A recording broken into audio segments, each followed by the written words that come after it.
گھنٹے کے لیے ہم نے رکوع مزدوری کے لیے طے کیا، آج ہمارا حال یہ ہے۔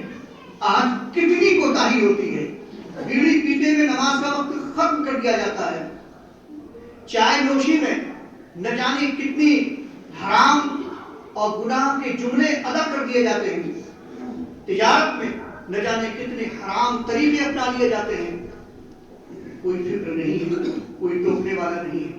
یاد رکھیں کل روزے محشر میں ہم سب کو ہر چیز کا جواب دینا پڑے گا، ہر چیز کا جواب دینا ہے۔ تو یہی وہ غلام نے کہا تھا، تو جب حضرت عبداللہ نے انہیں آزاد کیا اور کہا کہ جائیے اب آزادی کی زندگی گزاریے، اب آپ کسی کے غلام نہیں، بلکہ اب آپ جس طرح چاہیں زندگی گزارے۔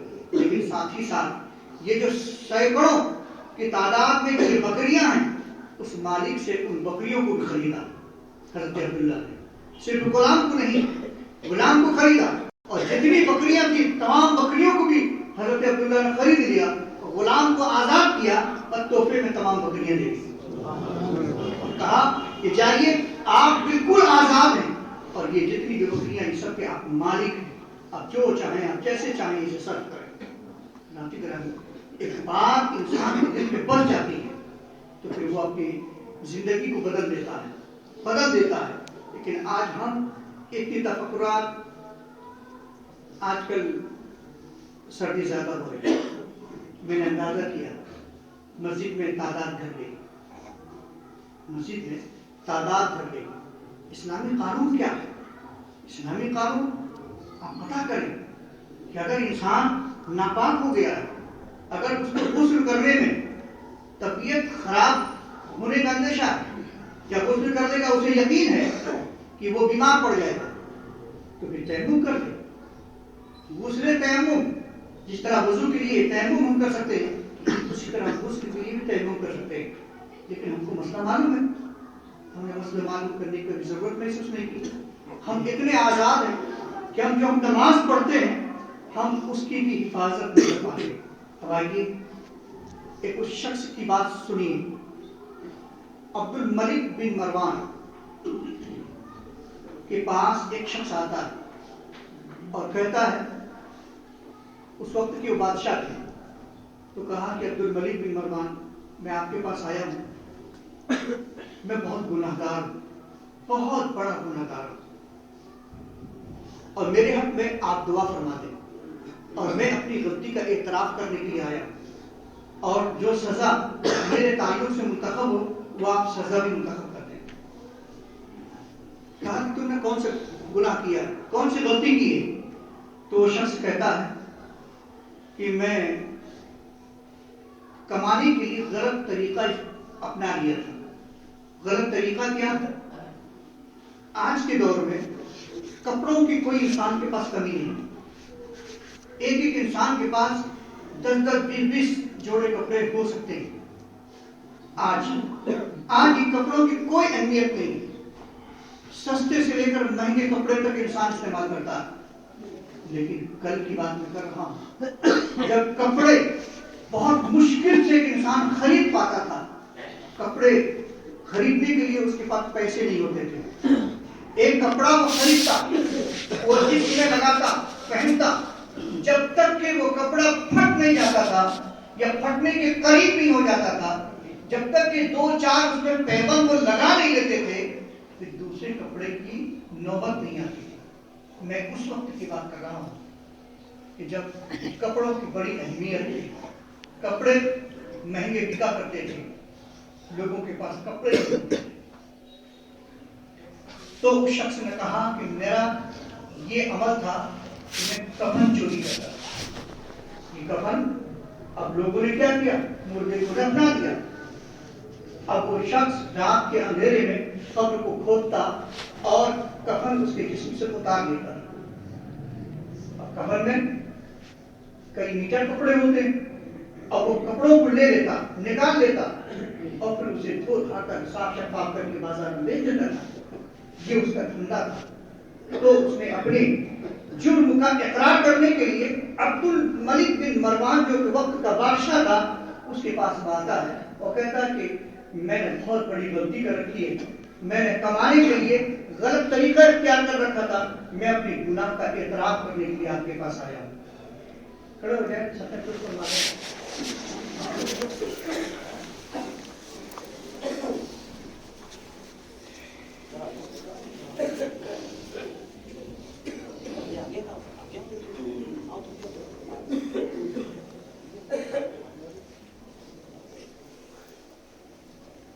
جی تشریف رکھیں.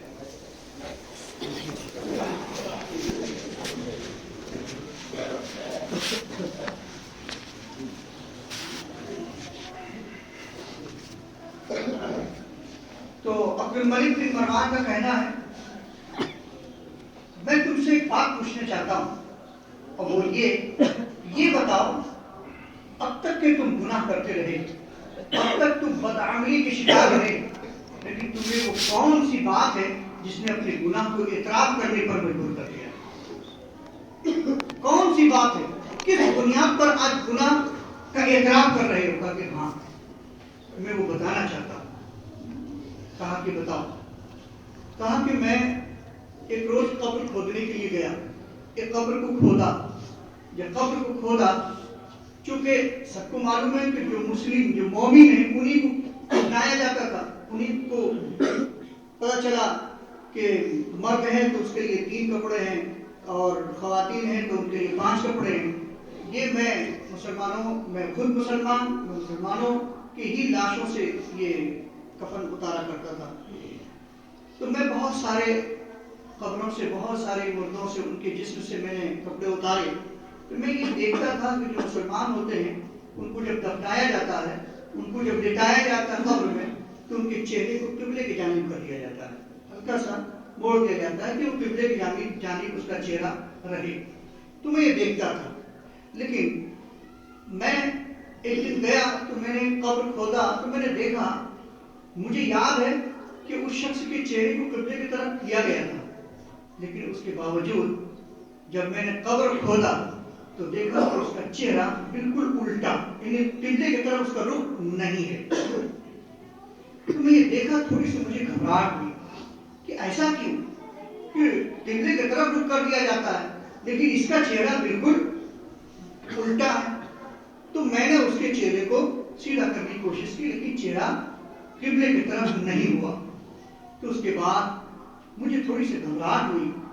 تو آواز آئی کہ اے شخص، یہ وہ شخص ہے جو نماز میں کوتاہی کرتا تھا، نماز میں تساہلی کرتا تھا، اور نماز کی اہمیت کو یہ جانتا نہیں تھا، اور نماز کی عزت و تعظیم نہیں کرتا تھا، جس کی بنیاد پر مرنے کے بعد قبر میں اس کا چہرہ قبلے سے پھیر دیا گیا ہے.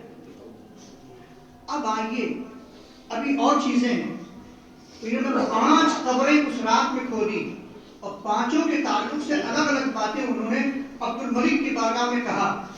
لیکن یاد رکھیے، نماز کی اہمیت کیا ہے، نماز کا احترام کیا ہے، نماز کی تعظیم کیا ہے، اس کا طریقہ، اس کے مسائل جاننا، صحیح طور پہ پڑھنا. آج نماز کا حال یہ ہے، صرف اور صرف جسے کہتے ہیں ایک فارمیلٹی، پر اس طرح ہم ادا کرنا چاہتے ہیں. کھڑے ہونے کا طریقہ کیا ہے، ہاتھ باندھنے کا طریقہ کیا ہے، خیالات وہاں پہ مرکوز رکھنے وہ کیسے کر سکتے ہیں، ہم اس میں کیا پڑھیں گے، ہم اس میں یعنی سورہ فاتحہ پڑھیں گے یا کیا اور دیگر سورتوں کی تلاوت کریں گے، اور کہاں پر تسبیحات پڑھنی ہے، اور کہاں پہ تشہد کی تلاوت کرنی ہے، کہاں پہ درود و سلام کا نذرانہ پیش کرنا ہے. ان تمام چیزوں کو کیا ہم نے نماز کی اہمیت کو دیکھتے ہوئے ہم نے اس کو درست کیا ہے؟ ہم اس کو پڑھتے بھی ہیں، اگر پڑھتے ہیں تو صحیح ڈھنگ سے پڑھتے بھی ہیں. نماز کی حفاظت کرنے کا کیا مطلب، نماز کی تعظیم و تقریب اور اس کا ادب کرنے کا کیا مطلب؟ ہم نے اس سے پہلے وضو ہے، وضو کیسے کریں، نماز کیسے پڑھیں. آج کپڑوں کا خیال نہیں ہے، آج جیسے آئے وضو کیا، جلد بازی میں جلدی ہم نے نماز پڑھی، ہم چلے گئے. نماز ہوئی بھی یا نہیں اس کا کسی کو علم ہے؟ ہر کوئی کہہ سکتا ہے کہ میں نے تو نماز پڑھ لی ہے، ہو رہی ہے یا نہیں ہو رہی ہے تو رب جانے، لیکن قواعد و ضوابط بتائے گئے ہیں قرآن اور احادیث میں، ہمیں جو اس کا طریقہ بتایا گیا ہے اس طریقے پہ ہم عمل کر بھی پاتے ہیں یا نہیں، یہ کبھی ہم نے غور کیا؟ کبھی کسی شخص نے کسی اہل علم کے پاس بیٹھ کر اپنی نمازوں کو درست کرنے کی کوشش کی؟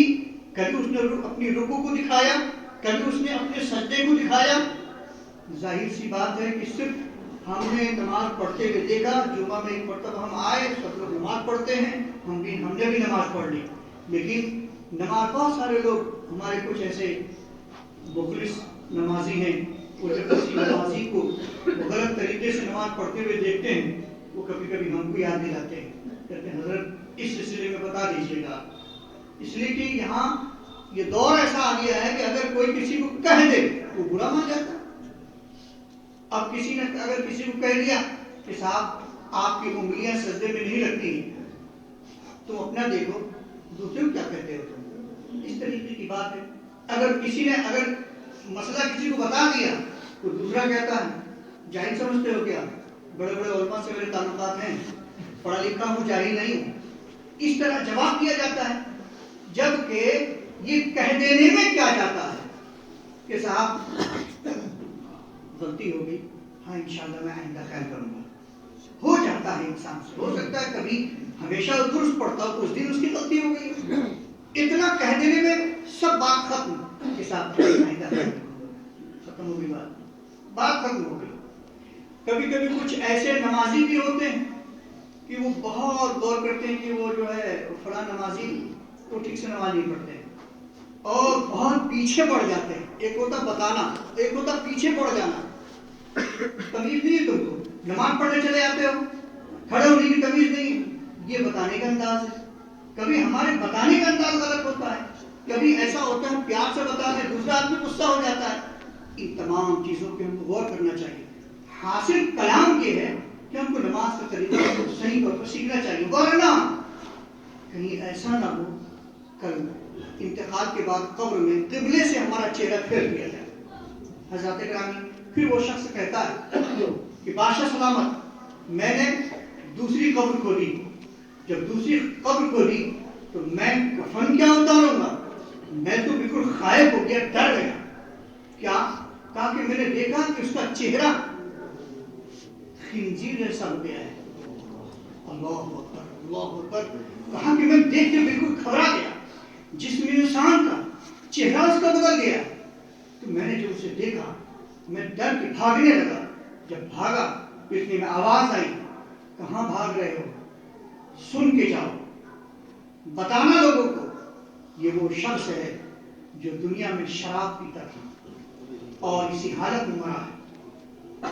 اندازہ کیجیے کہ آج لوگ شراب پیتے ہیں، اپنی بری موت کا بھی خیال نہیں کرتے، مرنے کے بعد بھی چہرہ بدل جاتا ہے، بہت سارے لوگ نشے کی حالت میں مر جاتے ہیں، بہت سارے لوگ توبہ کیے بغیر مر جاتے ہیں۔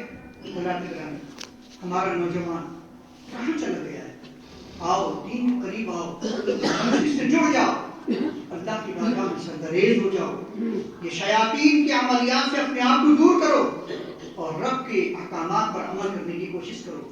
ایک شادی ہوتی ہے 50 لوگ شرابی بن جاتے ہیں، کچھ دنوں کے لیے کچھ نوجوان چھوڑ دیتے ہیں، جیسے ایک شادی ہوتی ہے پھر وہ شرابی بن جاتے ہیں۔ حضرات کچھ تو ڈرو، محلے میں بہت سارے ایسے لوگ ہیں جو شراب پیتے ہیں، کھلے عام دوسروں کو پلاتے ہیں، خود تو جہنم کی طرف جا رہے ہیں اور دوسرے کو بھی ساتھ میں لے کے جا رہے ہیں۔ یاد رکھیے گا جب کوئی شخص گناہ کرواتا ہے وہ تو گناہگار ہوگا، لیکن اس کے گناہ کروانے کی بھی سزا وہ پائے گا، اس لیے کہ اس نے گناہ کی طرف وہ لے گیا ہے۔ اور کوئی شخص کسی سے ثواب کا کام کروا لے تو جو کرے گا ثواب کا کام وہ تو ثواب پائے گا ہی، لیکن جو کروائے گا وہ بھی اس کا حصہ پائے گا۔ اس لیے حضرات گرامی اپنے آپ کو بچاؤ۔ اور پھر کہا کہ میں نے تیسری قبر کھودی، میں جب تیسری قبر میں نے کھودی اور کھودنے کے بعد میں تو تعجب میں پڑ گیا، کیا کہ بالکل آپ کے تابوت میں وہ شخص جل رہا ہے،